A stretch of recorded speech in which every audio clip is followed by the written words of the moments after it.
Okay, so this is my first attempt at doing this, so hopefully it will go smoothly. What I'm planning to do here over the course of the semester is I'm planning to take all of the lessons that we've taught and convert them into sort of a ghost lesson where you can watch me teach this again if you need it done that way. The hope is that these videos will be helpful in helping you study for your final exam. So to do this, we're going to be doing the background notes for Chapter 4, which involve exponent rules, polynomial algebra, and reducing radical expressions. This is going to be a relatively long lesson, but this video should not be nearly as long as we don't need to pause to ask questions or pause to let people finish writing things down. So here we go. When we're talking exponent rules, there are a number of properties and rules that exist that we learn about in Algebra 1. The first of those rules is the zero exponent property. It says that any value when raised to the 0 power is always equal to 1. In other words, if we have x to the 0 power, that's 1. 3 to the 0 power, that's 1. Negative 3x, in parentheses, being raised to the 0 power, that's something being raised to the 0, that's still 1. Doesn't matter if there's more than one variable and a number involved. If it's all being raised to the 0 power, it's 1. Now we do have to be a little bit careful because down here you'll notice this negative is not in parentheses. So if it's not in parentheses, it doesn't get affected by that 0 exponent, which means we have to do our exponents before we do multiplication because PEMDAS, exponents come before multiplication. 4 to the 0 power would be 1. So the answer to this expression would be negative 1. Same thing over here for this. The negative is not being raised to the 0 power. X to the 0 is 1, so this is negative 1. The next property is the negative exponent rule. Basic idea here is what to do when we have a negative exponent.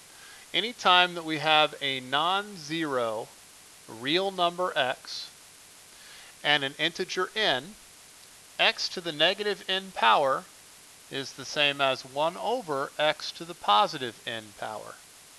The same would be said if the negative exponent was on the bottom, we would move it to the top.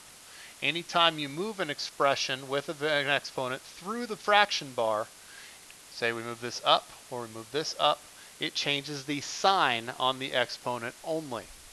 So, for example, here we have 5 to the negative third power. That would be the same as 1 over 5 to the positive third power. 5 to the positive third power is 125. So this would equal 1 over 125. We can do the same thing with just variables, only they're simpler because we can't do much after we move it to the bottom and make it positive.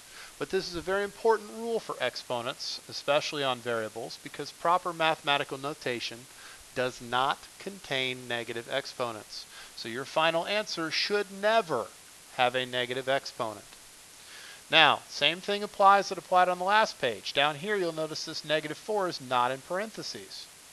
So since it's not in parentheses, this negative is not affected. It sits out in front. We take the positive 4, we move it to the bottom where it becomes 4 to the second power. And then we do 4 to the second power, which would be 16. So this would equal negative 1/16.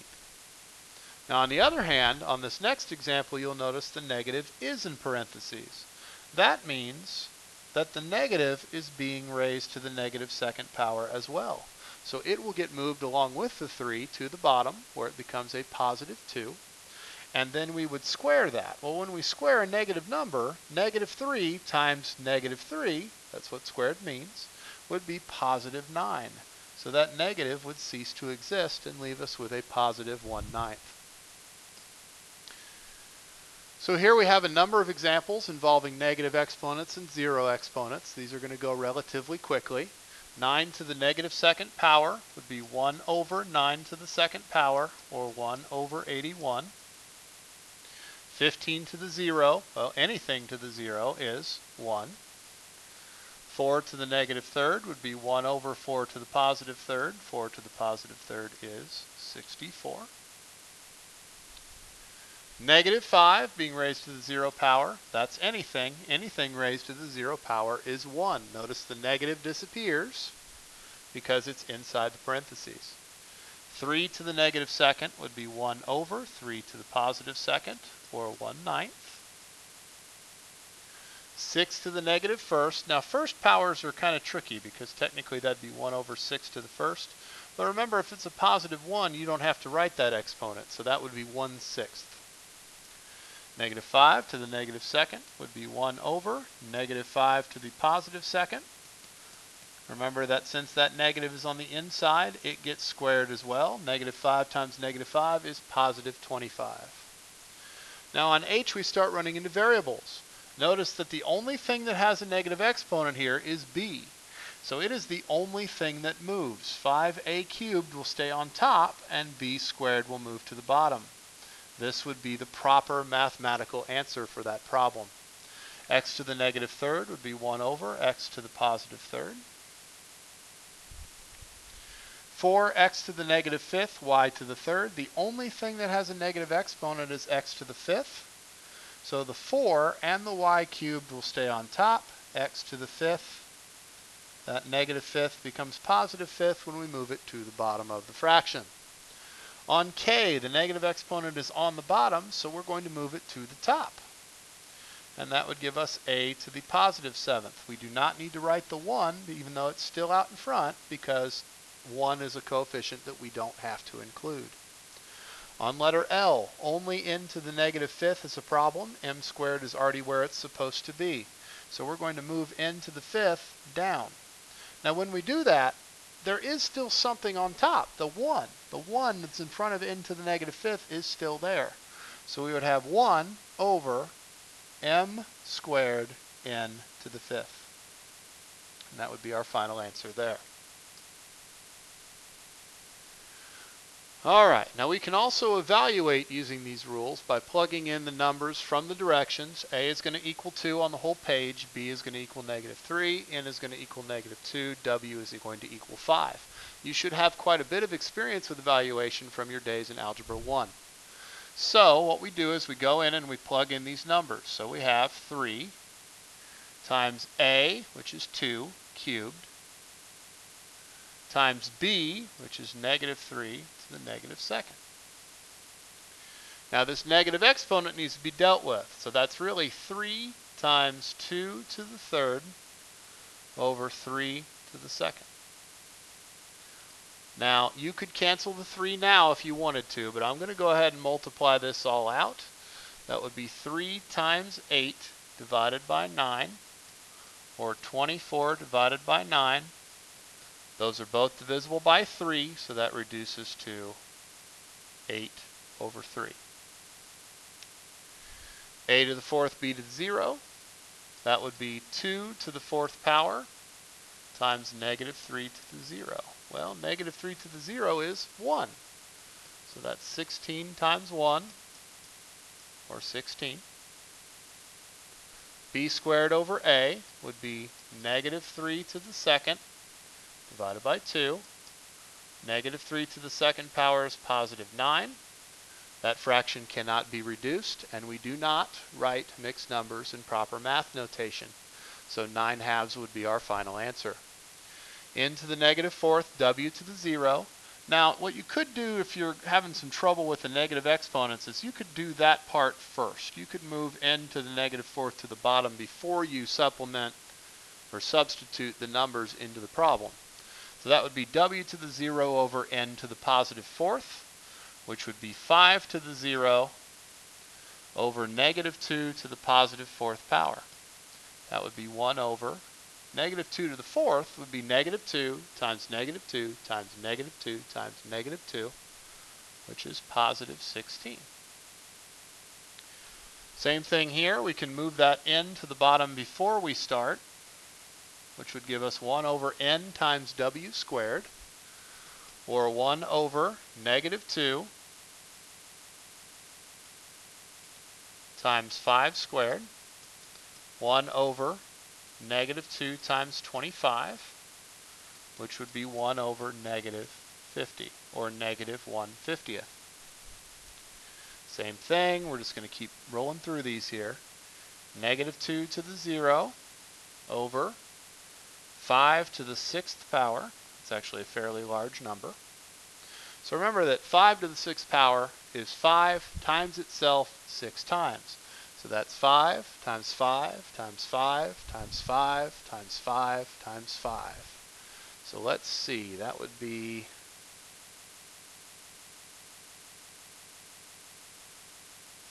15,125, I believe. I'm going to check that real quickly before we move on, because I don't really want there to be a mistake in this video.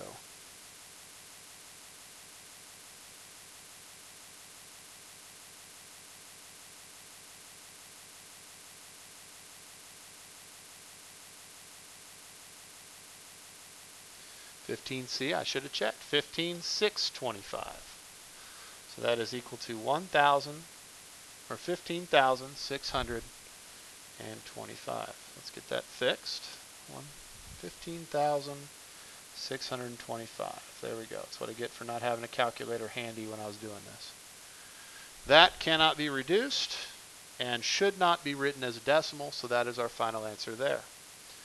And finally, here we have a -1 on this W, so we can move it to the top, meaning we're looking at W to the first over N to the first. Remember that -1 is only an exponent on W, not N. So that would be 5 over -2, which does not reduce and should not be written as a decimal.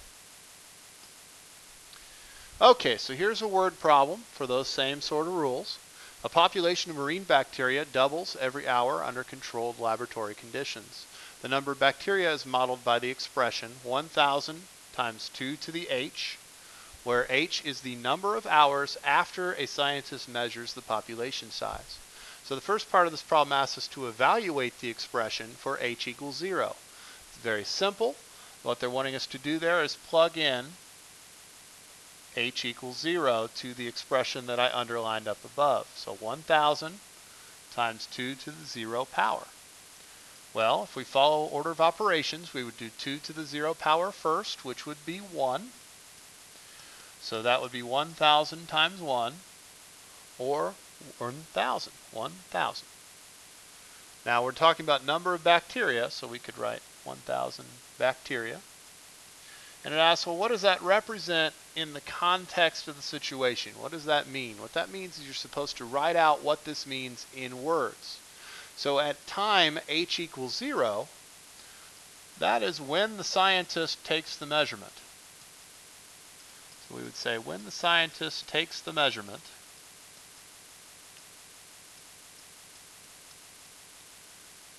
there are 1,000 bacteria. And that would take care of answering the second part of that question. Now, for those of you that are taking the I-Step this year, this sort of answer is going to be commonplace on part 1 of the I-Step, and you do have to be specific and precise in your language. This would be 2 points, 1 point for the answer, and 1 point for this process, for this answer that explains what it means in the situation. If you don't use proper, precise language, you will not earn that second point. So you need to be very careful. Second part says evaluate the expression for h equals -3. What that means is we're supposed to be plugging in -3 for h. So that would be 1,000 times 2 to the -3rd power, which would be 1,000 divided by 2 to the 3rd power, or 1,000 divided by 8. And 1,000 divided by 8 is 125 bacteria.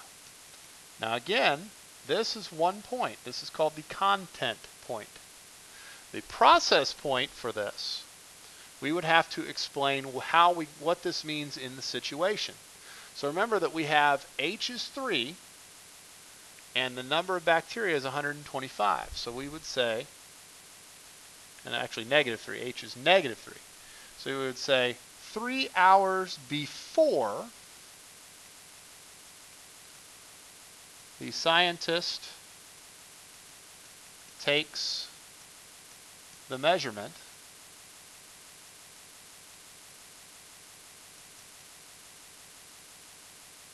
there are 125 bacteria.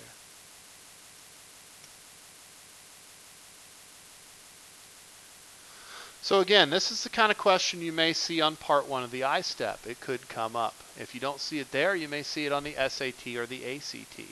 These tests continue to evolve, so we need to be prepared by using precise mathematical language. Moving on. Next up, we have what's called the product of power rule, or the product rule. What it says is when we have two power expressions, two exponent expressions, with the same base, that's the same variable, okay, and we multiply them, what we do is we take their exponents and we add. So here's the rule: a to the x times a to the y. Notice those are both a's, so the base is the same. That would be a to the x plus y power.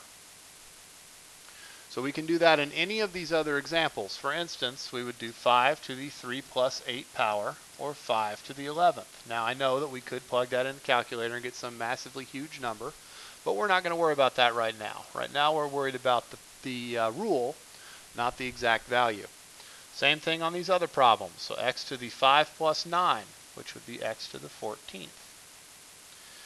Y to the 5 plus negative 2. Well, that would be y to the 3rd.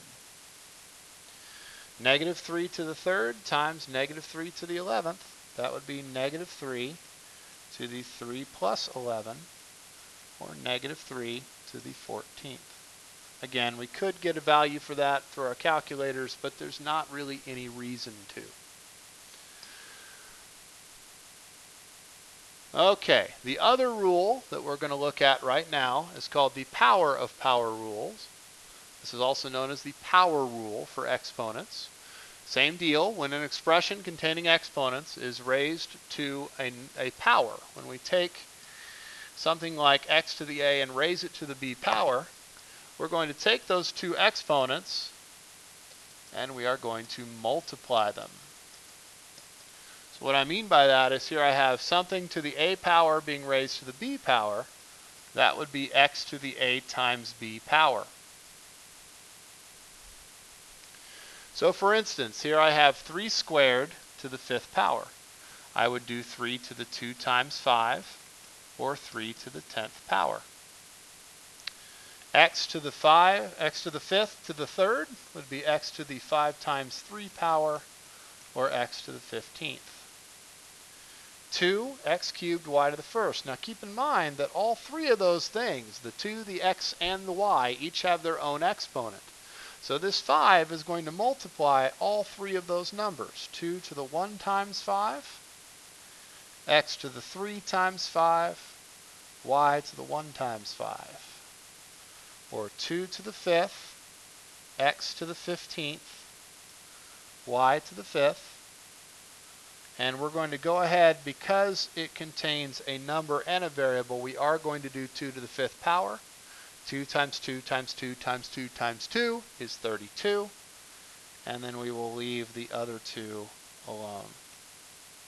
So our final answer there would be 32, x to the 15th, y to the 5th.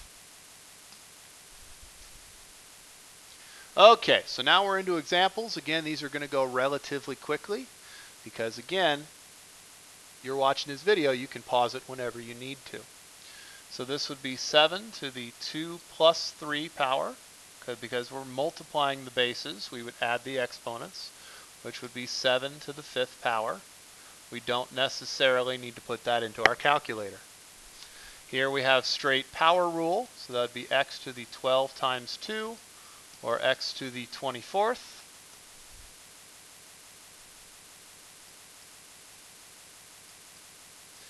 Here we have m to the negative 8 times negative 2, or m to the positive 16th.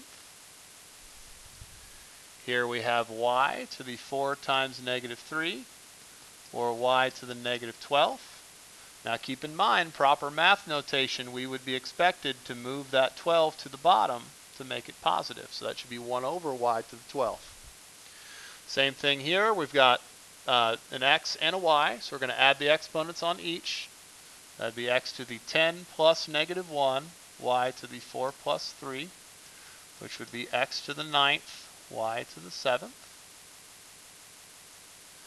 Now, if we have two expressions that have both a coefficient, that's the number, and exponents, we are going to multiply the coefficients, so 3 times 4, and then we are going to add the exponents on each variable. So it'd be a to the 9 plus negative 2, b to the 8 plus negative 11. That would be 12, a to the 7th, b to the negative 3rd. And again, we are not allowed to leave negative 3rd as an exponent.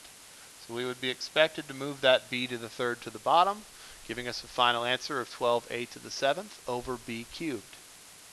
Now, what do we do when we have both a product rule and a power rule? Well, you have to do the power rule first, because this is an exponent and this is multiplication. And according to PEMDAS, exponents come before multiplication. So your first step, you would leave the w to the negative 2nd alone, and then you would multiply 7 times 3 to get w to the 21st. Then you would add negative 2 plus 21 using the product rule and get w to the 19th. Same thing here, you're going to do this power rule first. So that would be y to the negative 5 times negative 2 with the y cubed on the end, which would be y to the positive 10th, y to the 3rd. Then you would add 10 plus 3 to get y to the 13th power. I know we're getting a little bit cramped on space, but again, you're welcome to use as much extra paper as you want. So here, same deal, we have to do the power rule before the product rule. So this would be x squared times x to the 6 times negative 4, which would be x squared times x to the negative 24th, which means we're adding 2 plus negative 24, which would be x to the negative 22nd power. And then we would be expected to change that and put it on the bottom. So that'd be 1 over x to the 22nd power. Try to get that box out of the other problem there.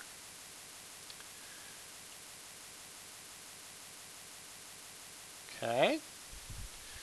On J, we're back up here like we were on letter F. So we're going to multiply 5 times 7.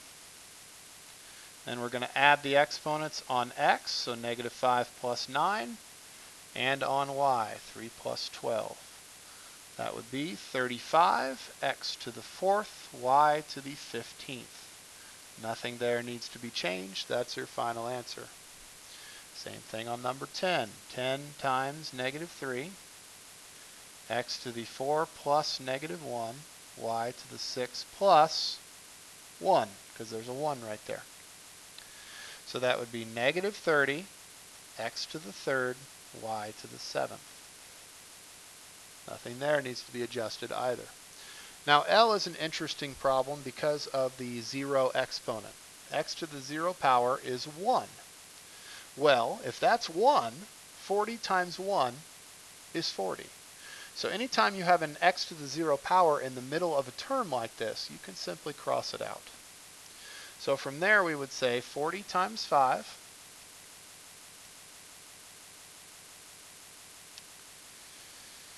and we still have an x to the 2nd from over here and y to the 8 plus negative 1.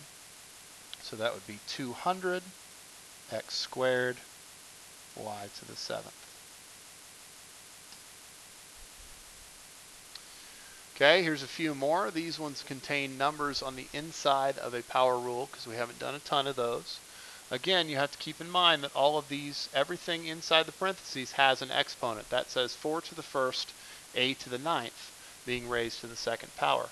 So we have to apply that 2nd power to both exponents. The exponent on the 4, so 1 times 2, and the exponent on the a, which would be 9 times 2. So that would be 4 squared, a to the 18th. Well, because there is also a variable, we are expected to do 4 squared, which would give us 16a to the 18th. So we're going to go through here. It's all these are pretty much the same on the first row. 5 to the 1 times 3, 7, I'm sorry, x to the 7 times 3, which would be 5 to the 3rd, x to the 21st, or 125 x to the 21st, because 5 cubed is 5 times 5 times 5. Now the negative here is, I guess, a little bit different, but not really. The negative is being raised to the second power. So it'd be negative 1 to the 1 times 2, or I'm sorry, negative 8 to the 1 times 2, c to the negative 3 times 2. That would be negative 8 to the second power, c to the negative 6th. This c needs to move to the bottom, so negative 8 squared over c to the positive 6th. And then negative 8 squared is 64, because negative 8 times negative 8 is positive 64. So we would have 64 over c to the 6th power. Same thing on these other problems, 10 to the 1 times 3, x to the 5 times 3, y to the 6 times 3 would be 10 to the 3rd, x to the 15th, y to the 18th, or 1,000, x to the 15th, y to the 18th. Okay, now here, notice it's a 7 squared on the inside, so you got to be a little bit careful. Remember, you're still doing the same thing. 7 to the 2 times 9, m to the 3 times 9, n to the 5 times 9. Now I will allow you to not put the value 7 to the 18th power in the calculator, because chances are good your calculator is doesn't have a big enough screen to print off that number. That number is really, really, really big. So just leave that as 7 to the 18th power. And then we have m to the 27th and n to the 45th. We're going to call that done because 7 to the 18th is so big. Now, on f, see this negative in front? That negative is just going to kind of hang out. It's not going to do anything at all to the 3. So again, we're going to multiply each exponent on the inside by 2. That would be negative 3 to the 4th power, x to the 24th power, y to the 30th power. Now, this negative is not being raised to the 4th power, so it's still going to be part of your answer. 3 to the 4th power is 3 times 3 times 3 times 3, which would be 81, x to the 24th, y to the 30th.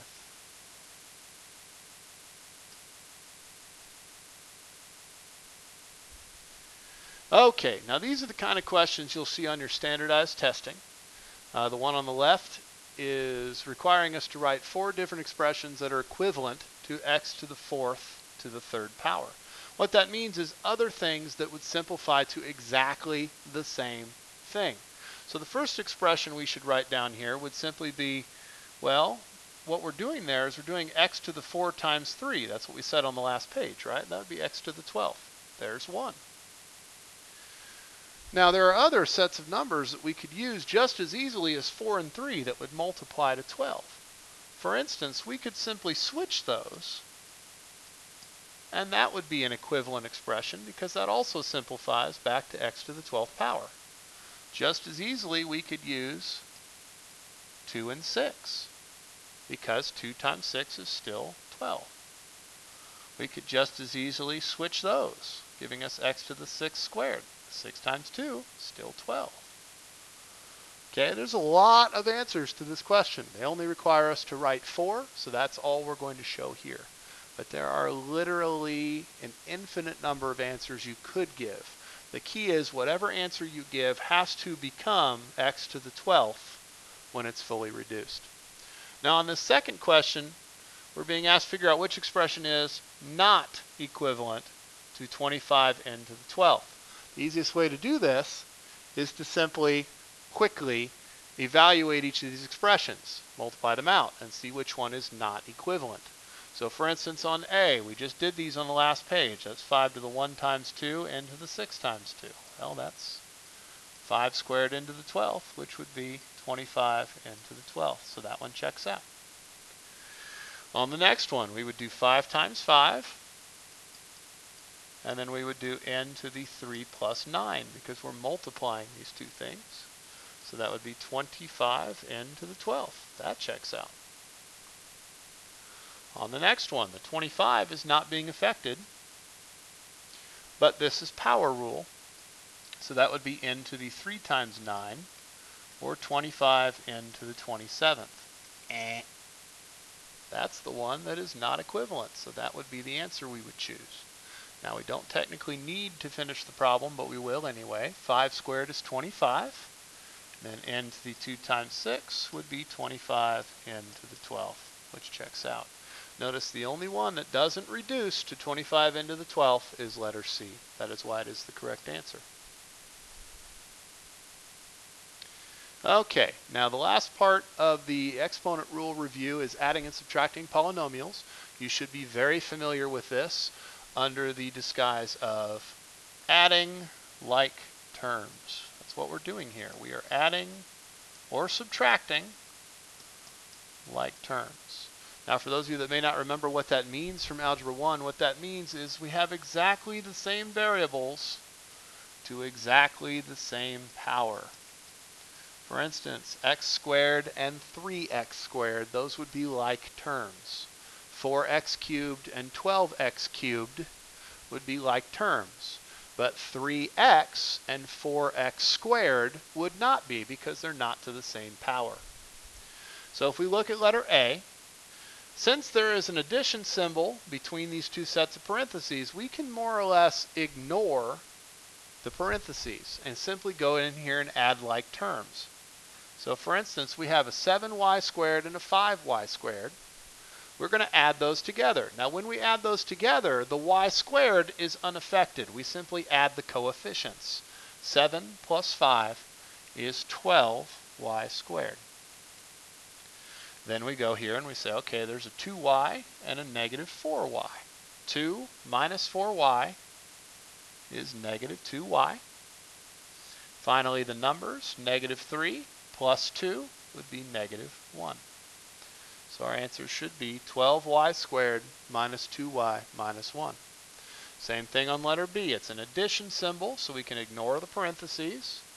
4x squared minus 7x squared is negative 3x squared. Negative 2x plus 3x is 1x, or just x. We don't have to write the 1. And 7 minus 9 is negative 2.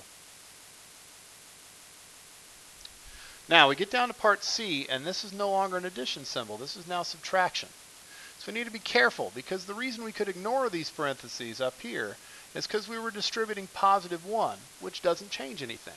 So when it's a negative, we have to distribute negative 1 through this second set of parentheses.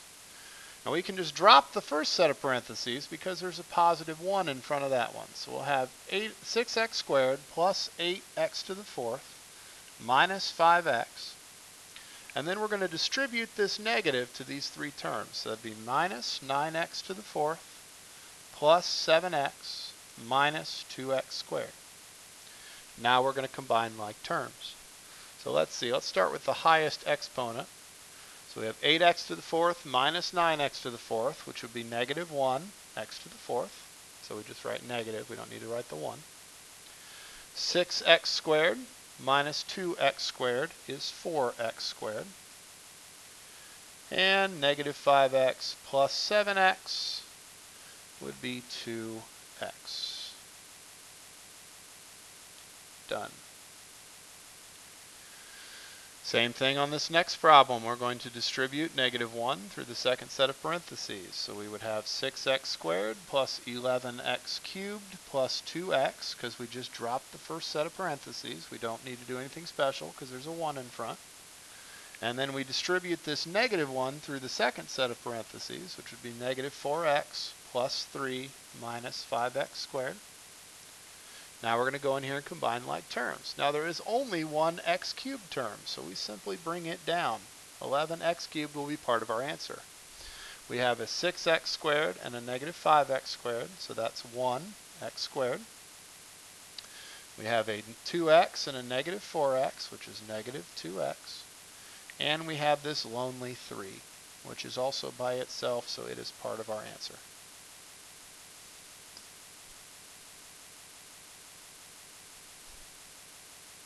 Okay, next up we have multiplying a polynomial by a monomial. We should all know that this is simply the distributive property, but we do need to be a little bit careful because we could end up with like terms. Remember that when we distribute a variable, we are carrying out the product rule, so we would be adding exponents. So here when we distribute 6y to these three terms, we would have 6 times 4, which is 24. Y to the first times y to the second is y to the third, 1 plus 2. Minus 6 times 9 is 54. And then y times y would be y squared. And finally, 6y times negative 7 would be negative 42y. Same thing here with 3x. We're going to distribute. 3x times 2x squared would be 6x cubed. 3x times 3x would be 9x squared. 3x times 5 would be 15x. Now where we run into a complication is when there are multiple parts to it. So we would start off by distributing. We're going to distribute the 3 through the first set of parentheses and the 6x through the second set.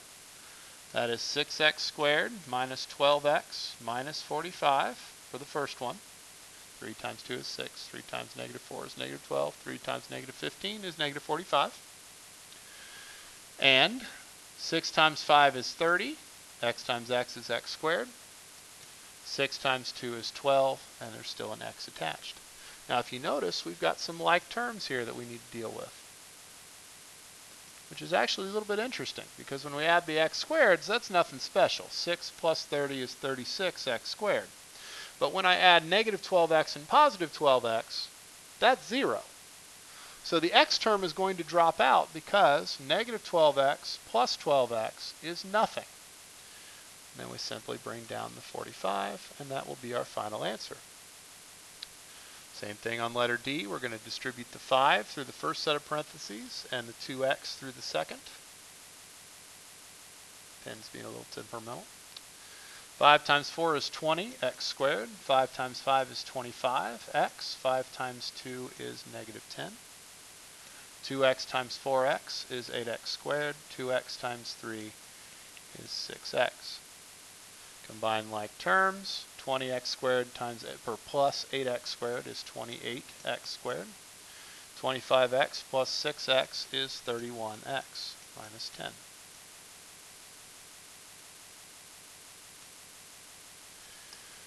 Okay. Now we can use this, we have used this skill to solve equations. It doesn't matter how complicated and scary these equations look. This is something that every Algebra 2 student should have no problem with. We are simply going to go through and distribute to get rid of any of the parentheses. That would be our first step.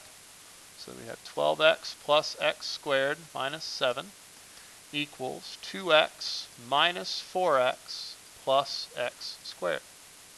Now you should know by the time you hit Algebra 2 that before we start moving stuff around, we're supposed to check each side of the equation to look for like terms. So on the left side there are no like terms, but what I am going to do is rearrange it into descending order as x squared plus 12x minus 7.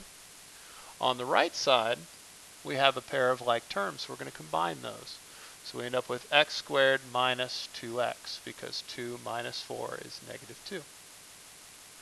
Now from there, we have an x squared on each side. So when I go to move x squared to one side by subtracting x squared, well, x squared is going to drop out entirely, which is kind of a nice thing for us. Makes the problem easier to solve. So that would give us 12x minus 7 equals negative 2x. Now we need the x's by themselves on one side. It's already by itself on the right side, so let's go ahead and subtract 12x from each side. As you should know already, it doesn't matter which direction we move x as long as we move it away from the number. We need the number by itself. So that'd be negative 7 equals negative 14x.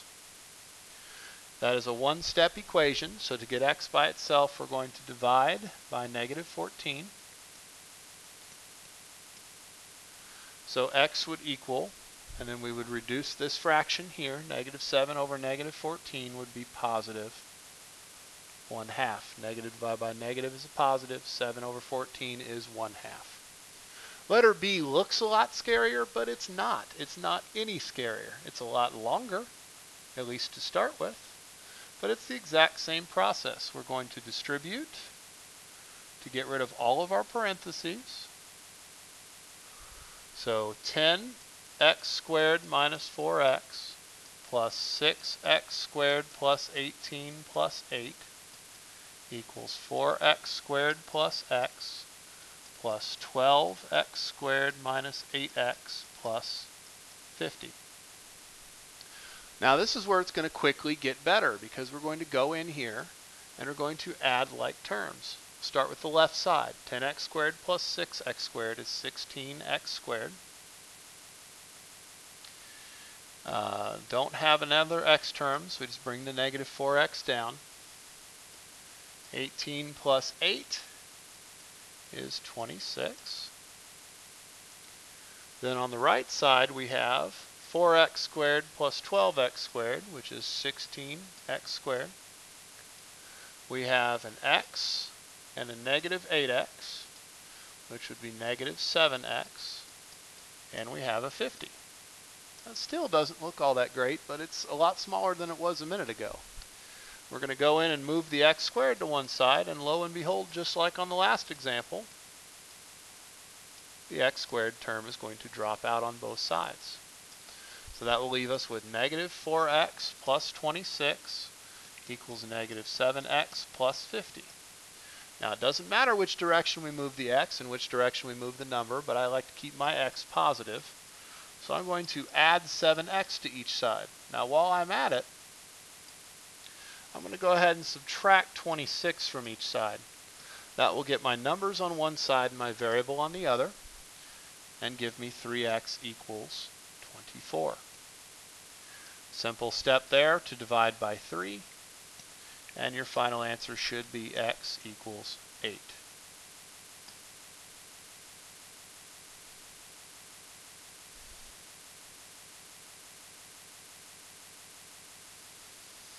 Okay, now when we multiply two polynomials together, the way that we start off teaching that in Algebra 2 is a binomial times a binomial. Notice this is a two-term polynomial and this is a two-term polynomial. We do that what is called foiling. FOIL stands for first, outer, inner, last. Now that's a fancy way of saying make sure that every term in the first polynomial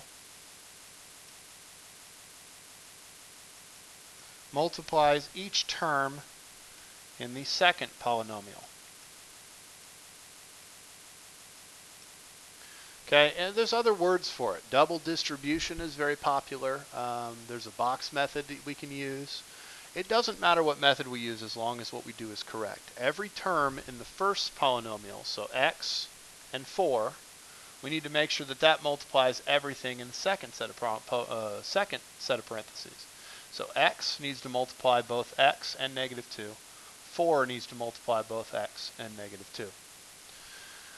Now we're going to show a couple of examples of this real quickly here. So here we have x plus 8 times x minus 4. So again, we're going to go first, which would be x times x. It's the first term in each set of parentheses. Then we're going to have the outer terms, which is x times 4, negative 4, because they're on the outside. Then we're going to have the inner term, which is 8 times x. And then the last terms, which is 8 times negative 4. Again, the key here is to make sure that x multiplies both terms in the second set of parentheses and 8 multiplies both terms in the second set of parentheses. So that would be x squared minus 4x plus 8x minus 32. Combine like terms to get your final answer of x squared plus 4x minus 32. Same thing here on the next problem. 2x needs to multiply both things. Negative 1 needs to multiply both things. So 2x times x plus 2x times 6 minus 1 times x minus 1 times 6. Now that's only minus because it's negative 1. So multiply that out, 2x squared, pen is not behaving, plus 12x minus x minus 6, combine like terms, so 2x squared minus 11x minus 6. Now the main place we're going to see that on standardized testing, whether that's the SAT, the ACT, the I-STEP, doesn't really matter. It's going to be in applications of area. So here on part C we have a word problem, a patio in the shape of a triangle shown, this one down here, is being built in Mary's backyard. The dimensions are given in feet. The area of the triangle, area of any triangle, this is the equation for it, is area is 1/2 base times height. Now remember that the base and the height of a triangle, we should have learned this in geometry, have to be perpendicular to each other. So if we look, there's only two measurements on the triangle. So we're going to use 6x plus 4 to represent the base and x minus 7 to represent the height. This means that the area is going to be 1/2, because there's a 1/2 in the equation, times 6x plus 4 times x minus 7. So what we're going to do here is we're going to distribute that 1/2 through first. When we do that, we only send it through the first set of parentheses. We're ignoring this x minus 7 for now. We're just going to leave that there. We're going to send the 1/2 through the first set of parentheses. So 1/2 times 6 is 3x. 1/2 times 4 is 2.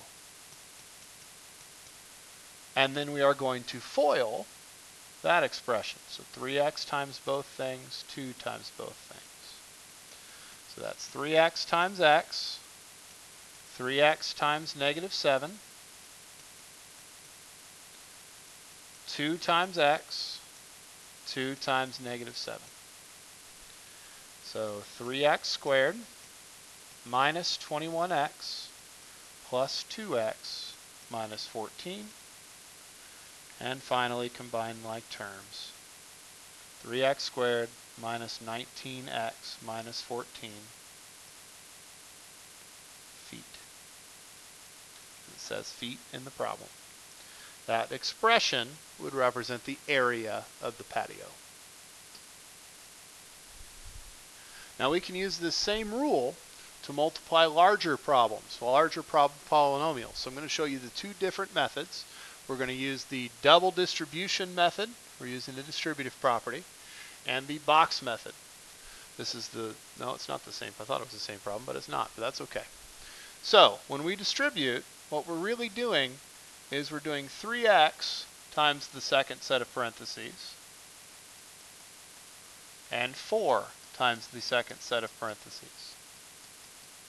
And then we're distributing through each of those. So that's 3x cubed minus 36x plus 3 plus 4x squared minus 48x plus 4. Oh, that should be 3x. And this should be 36x squared. Smooth. So then we go in and we combine like terms. So there's only one x cubed term, so we just keep that out front, 3x cubed. Combine the x squared terms, so negative 36 plus 4 would be negative 32x squared. And then 3x minus 48x is negative 45x. Again, just like with the 3x cubed, there's only one term that has just a number, so we just bring that down. Final answer is 3x cubed minus 32x squared minus 45x plus 4. All right, so now we're going to look at the box method. Now, the way the box method works is it's the same thing, except it draws on your experience as students, where you know that the area of a rectangle is base times height. So since we're multiplying a binomial times a trinomial, we want to create a box that has a side length of 2 for the binomial, 3x plus 2 from here, and a side length of 3 for the trinomial, 4x squared plus 3x plus 5. So then we go in, and in each box we multiply base times height. So 3x times 4x squared is 12x cubed. 3x times 3x is 9x. 3x times 5 is 15. That should be 9x squared.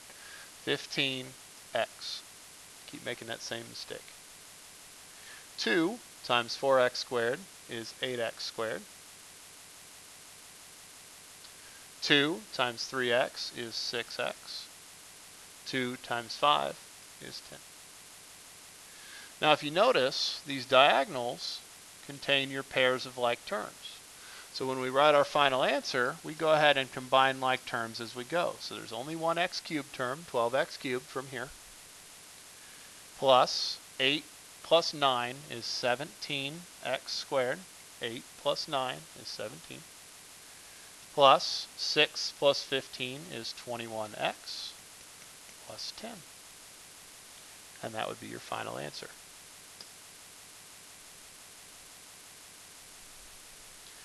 Okay, so here's some problems that work their way through those rules. Notice they're all binomial times binomial. Don't get confused by this notation. That simply says x plus 5 times itself. So we would FOIL that out, which would be x times x, which is x squared, x times 5, which would be 5x, 5 times x, which is 5x, 5 times 5, which is 25, and combine like terms. 10 or x squared plus 10x plus 25. Okay? Now you could just as easily use the box method on those if you wanted to. They are binomial times binomial, so your box would be 2 by 2. You'd put 3x plus 2 along each side, and then you would multiply inside the boxes.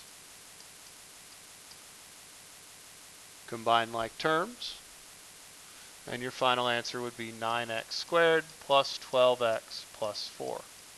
The method you use to do these problems does not matter as long as you're getting the problems right.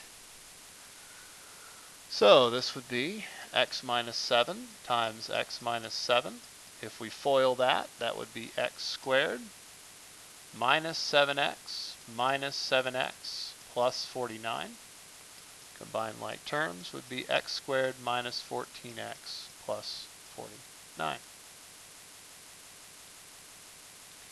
D is kind of an interesting problem because when we FOIL it, we do x times x, which is x squared. X times negative 3 is negative 3x. 3 times x is positive 3x. 3 times negative 3 is negative 9. And when we combine like terms, negative 3x plus 3x is nothing. So that would be x squared minus 9. And again, we can do the same exact thing anytime we want with box method. If you're more comfortable with box method, you're welcome to use it every single time. It does not matter. So x minus 10 times x plus 10. X times x is x squared. X times negative 10 is negative 10x. X times 10 is 10x. 10 times negative 10 is negative 100. Again, we notice that when we add these like terms, they're going to drop out. So your answer on this problem should be x squared minus 100. And same thing over here. Use the box method again because I've already done 3 examples of FOIL. Might as well do 3 examples of box method. So 2x plus 5 times 2x minus 5. 2x times 2x is 4x squared. 2x times 5 is 10x. 2x times negative 5 is negative 10x. There's my pen messing up again. There we go. And negative 5 times 5 is negative 25. Combine like terms, those would cancel, and you'd be left with 4x squared minus 25.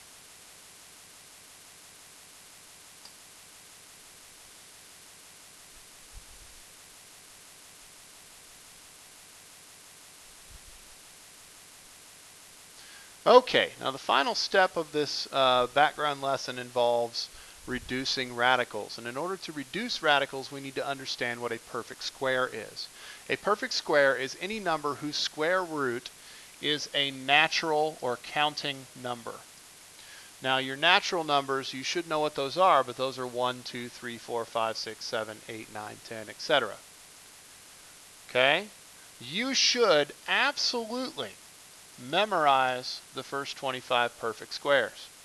So I'm going to write them here on this screen. It's going to be very fast, and you really should work on memorizing them. 1 squared, 1 times 1 is 1. 2 squared is 4. 3 squared is 9. 4 squared is 16. 5 squared is 25. 6 squared is 36. 7 squared is 49. 8 squared is 64. 9 squared is 81. 10 squared is 100. 11 squared is 121. 12 squared is 144. 13 squared is 169. 14 squared is 196. 15 squared is 225. 16 squared is 256. 17 squared is 289. 18 squared is 324. 19 squared is 361. Pen is messing up again. 20 squared is 400. 21 squared is 441. 22 squared is 484. 23 squared is 529. 24 squared is 576. And 25 squared is 625. Now, if you don't have those memorized, the one thing you absolutely need to be able to do is you need to be able to recognize these blue numbers as being perfect squares, because that means they have a square root. You should have an exact square root anytime you see one of these 25 blue numbers, like 196 or 529, underneath a square root. So let's review how to do that again from Algebra 1. Any square root can be reduced if the radicand, that's a fancy word for the number underneath the root, is divisible by a perfect square. So for example, here we have the square root of 75. Now 75 itself is not a perfect square, but it is divisible by 25. So it can be rewritten as the square root of 25 times the square root of 3, because 25 times 3 is 75. Now the reason we want to break it up that way is because root 25 is a perfect square. That's 5. So that tells us that this reduces to 5 times the square root of 3. So here's a whole bunch of examples. We're going to go through them relatively quickly. 45 is 9 times 5, or 3 root 5. 20, root 20, is root 4 times root 5, or 2 root 5. Root 52 is 4 times 13, or 2 root 13. 72 can be written as the square root of 36 times the square root of 2, or 6 root 2. Now, when we get down here, we have the 2 in front. That doesn't affect anything. We kind of ignore it at first. So we think to ourselves, okay, 18 is 9 times 2, which means that root 18 reduces to 3 root 2. Well, then we have one final step where we multiply 2 times 3 to get 6 root 2.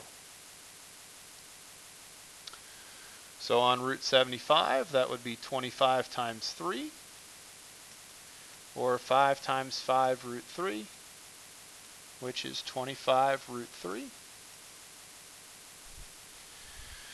8 root 28 would be 8 times, and then 28 would break into a 4 and a 7, because 4 has a square root, 7 does not.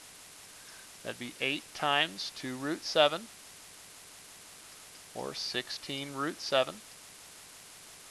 And then occasionally we get lucky. The square root of 144 is exactly 12. So 5 times 12 is 60.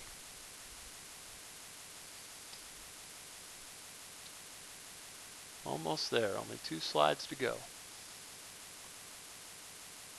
Okay. Now when there's a variable underneath the root with your coefficient, so x to the 5th is with 12, that can be reduced as well anytime that the exponent is greater than 1. The idea is relatively the same. We're going to break that into two separate square roots. The idea will be this root will not reduce,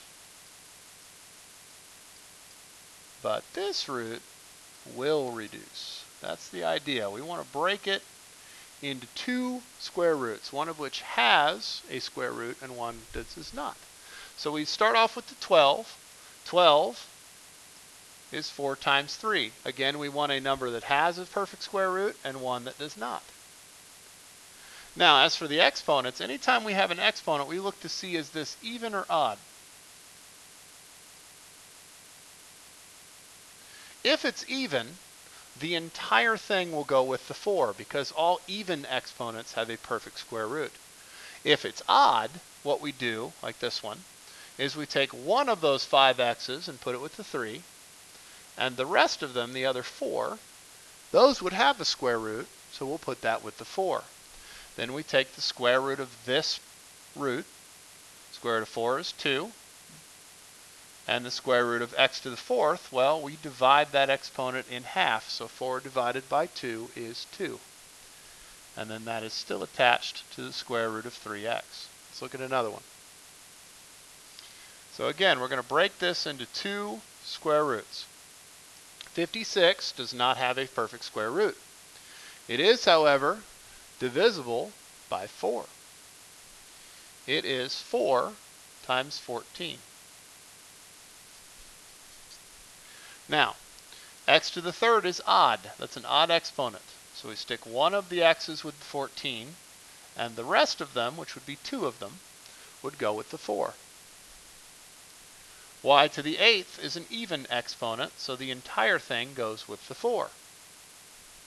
This is because even exponents have a perfect square root. The square root of this expression, only the first one, because this doesn't have one, that's the whole point of writing it, is 2, because the square root of 4 is 2. X to the 1st, because 2 divided by 2 is 1. Y to the 4th, because 8 divided by 2 is 4. And then that would still have a root 14x attached to it. So we're going to go through some examples here. Again, they're going to be relatively fast. Square root of 16x squared, well, that's a perfect square. So we just take the square roots, 4x. We move on. 20 does not have a perfect square root, so we're going to break it up. We're going to have 4 and 5, because 4 times 5 is 20, and 4 is a perfect square. X to the 8th, that's an even exponent, so the entire thing goes with the 4. We take the square root of that, which would be 2x to the 4th, root 5.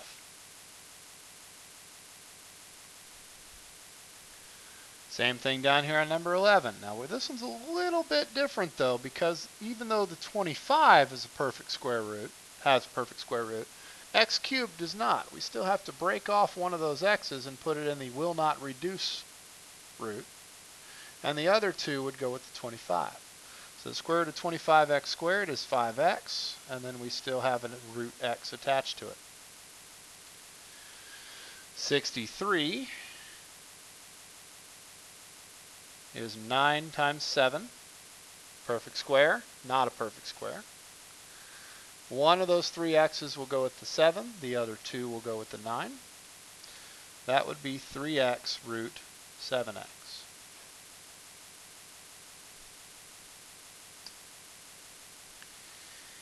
All right, so here's a few more. These are a little bit more complex, so we can keep working on that idea.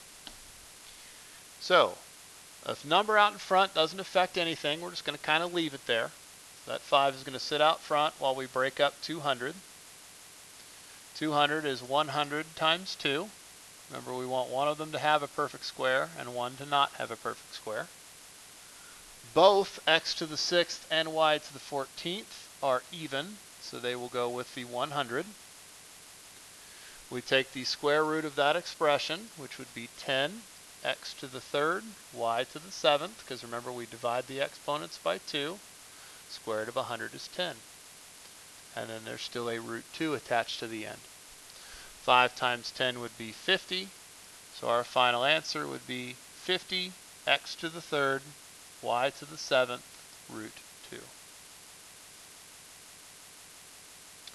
Same thing on the next problem. Leave the negative 2 out front. 12 is 4 times 3.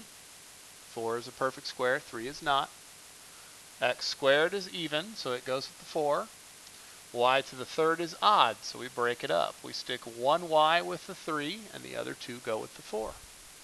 So that would be negative 2 times square root of this expression, which would be 2xy, root 3y. Negative 2 times 2 would be negative 4 xy, root 3y. Okay? Now we get down here, and now suddenly we've got several roots being multiplied. That doesn't matter. Okay? We're simply going to combine them first, which we do simply by multiplying the numbers on the inside and the numbers on the outside, if there are any, and there will be in a later example, to get the square root of 18. Then we do what we did before, and we break that up. 18 is 9 times 2, so that would be 3 root 2. Root 10 times root 50 would be root 500. 500 is divisible by 100, so it would be 105, which would be 10 root 5. We can do the same thing if there are variables in there. It doesn't matter. We multiply 5x times 2x to get 10x squared. Now when we break that up, 10 is not divisible by a perfect square, so it goes in the will not reduce pile, but x squared can be reduced. So we put it where it can be reduced. The square root of x squared is x, root 10. Now it's worth noting that this is really the Algebra 1 version of this, because in Algebra 2, anytime we take the square root of an exponent that's even, we have to consider the answer to be the absolute value of x times the square root of 10. But we'll revisit that later in the year when we talk about more advanced radical problems. Root 6x times root 2x would be root 12x squared. We're going to break that up into a 4 and a 3. X squared is even, so it goes with the 4. That would be 2x root 3. 15x squared times 10x squared would be 150. There goes my pen again. 150, x to the 4th. Then we'll break that up. That is 25 times 6, and x to the 4th is even, so it goes with the 25, or 5x squared root 6. Finally, if we have a number on the outside and a number on the inside, that's easy. We do the number on the outside times the number on the outside, so 8 times 5 is 40. Root 3 times 2 is 6. Does 6 reduce? Well, it's not divisible by any perfect squares except for 1, so that can't be reduced, and that would be your final answer. Now, if it could reduce, we would need to break root 6 down and then multiply it by the number in front, just like we did up on number 14 or on number 13. So we would need to reduce it if we could, but we can't. I think that's it. That is it. Thank you for sticking with me through this entire lesson.